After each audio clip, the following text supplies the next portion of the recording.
And okay class, so in this video, what we will study naman is the degree of a differential equation tsaka kung kailan natin malalaman kung linear siya or non-linear.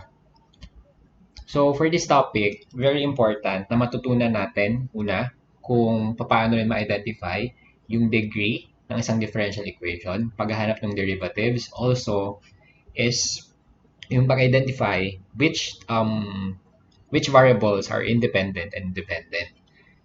So, start na tayo with the degree muna, yung pag-usapan natin. So, the degree of a differential equation, which can be written as a polynomial in the unknown function its derivative, it is the power daw to which the highest order derivative is raised. So, para malaman natin yung degree, ang unang-una natin kailangan gawin is i-identify muna natin ano yung highest order. So when we say highest order, di ba, in the previous topic, when we say order of a differential equation, yun ay kung ano yung order niya, like pang ilang derivative siya. Kung yan ay merong second derivative at yun yung pinakamataas, then that is the order of your differential equation. So example, tingnan natin to. We have the second derivative of x with respect to t plus a times dx over dt, which is the first derivative of x, plus kx is equal to 0. So therefore, una natin gawin, hanapin natin ano yung highest order derivative. And ang highest order derivative dito is yung d squared x over dt squared. And that is, alam natin, second derivative. So therefore, ngayon na na-identify na natin kung ano yung order niya, second order siya. Now, tingnan natin yung second order na derivative sa equation, ano yung degree niya. So makikita nyo, this is d squared x over dt squared. Hindi naman siya naka-raise to any number. So therefore, it is first degree. So the degree of the differential equation is 1. Next example, we have d squared y, or the second derivative of y with respect to x, plus dy over dx cubed plus y is equal to 0. So dito class, hinahanapin natin yung highest order derivative muna. So, ang highest order derivative natin dito is ito. So, d squared y over dx squared, which is second derivative. So, ang degree natin dyan, class, is kung anong degree ng derivative na yun, which is 1 lang. So, our differential equation is on the first degree. So, ang isang reason kung ba't siguro nalilito, kasi nakalagay dito cube. Sir, bakit hindi po third degree? Or bakit po hindi 3 yung degree ng equation? So, kasi nga, ang tinitingnan natin is the highest order. This is just first order. And this is second order derivative. This is first derivative, this is second derivative. Kung titingnan natin yung degree, ibabase natin siya sa highest order, which is this one. And naka-raise siya sa 1 lang. So, therefore, that is first degree lang. Now, pag-usapan naman natin yung linearity ng isang differential equation. So, a differential equation is linear daw in a set of one or more of its dependent variables if and only if each term of the equation which contains a variable of the set of any of their derivatives is of the first degree. So, di ba ganun din naman tayo kapag algebra yung pinag-uusapan? When we say first degree or linear yung equation natin, di ba walang mga square, walang mga naka-cube. So, yun yung isang tinitingnan natin when it comes to algebra. But for differential equations, yung linearity, tinitingnan natin is the dependent variable. So, ang unang-una natin kailangan gawing class is hanapin muna natin yung dependent variable natin.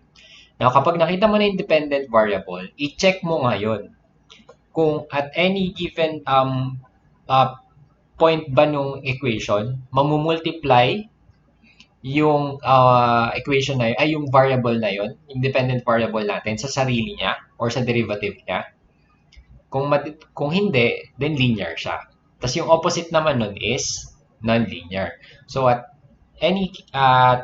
if may differential equation tayo na naka-square siya, yung dependent variable mo ay naka-square, naka-multiply sa sarili niya, naka-multiply sa derivative niya, and then hindi siya linear.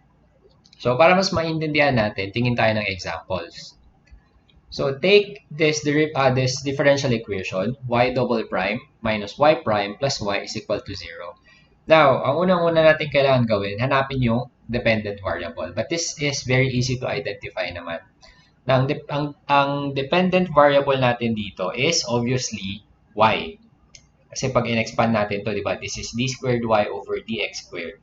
So that is the derivative of y with respect to x. So sulat natin.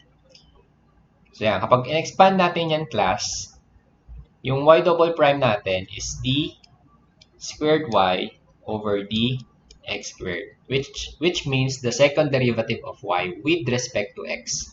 So that is our dependent variable. Now, ang gawin natin sumunod is identify natin, ito bang dependent variable natin ay linear or hindi? Naka-multiply ba siya sa sarili niya? Naka-square ba siya? So, hindi naman, di ba? So, ang degree niya, lahat is just 1.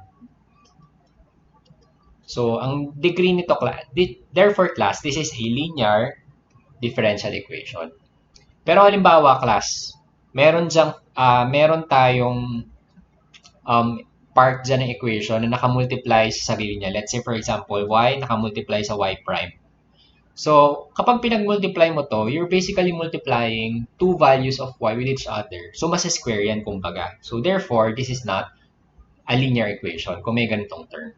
So, makikita natin yan dito sa next example. We have y double prime plus 5y times y prime plus y is equal to cosine x. So, una natin gawin, identify muna natin yung dependent variable. So, ang dependent variable natin dito is y, obviously. Now, alam na natin yung dependent variable. Hanapin natin sa equation, meron bang terms dyan na multiply yung y sa sarili niya or sa derivative niya. And we have this term, 5y, y prime. So, therefore, this is nonlinear. Next, third example, we have the second derivative of x with respect to t plus the first derivative of y with respect to t plus xy is equal to 0. Okay, unang gagawin, hanapin yung dependent variables. So, obviously, ang dependent variable natin dito is x and t. Mali pala, x and y because we are taking the derivatives of these two variables with respect to another variable. So, x and y yung dependent variable natin. Tapos, ang independent naman natin ay t. Now, that we know our dependent variables, i-check natin, mamumultiply ba yung mga dependent variables natin sa sarili nila or to another dependent variable? So, take note hindi lang sa sarili niya. Basta ma-multiply siya to another dependent variable. If you have multiple dependent variables, then the equation class will not be linear. And in this case, we have this term x times y. So x times y, that will produce, those are two dependent variables na kapag pinag-multiply mo will result to a non-linear differential equation. So therefore, non-linear siya. Next, number 4.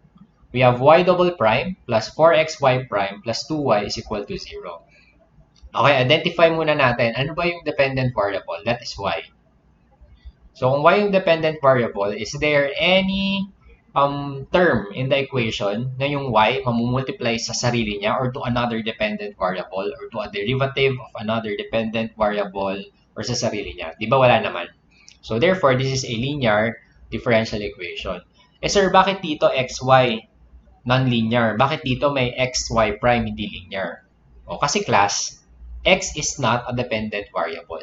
Yung x natin dito is an independent variable. So, hindi siya dependent. So, therefore, okay lang na ma-multiply siya dun sa dependent variable natin. And the equation will still be linear.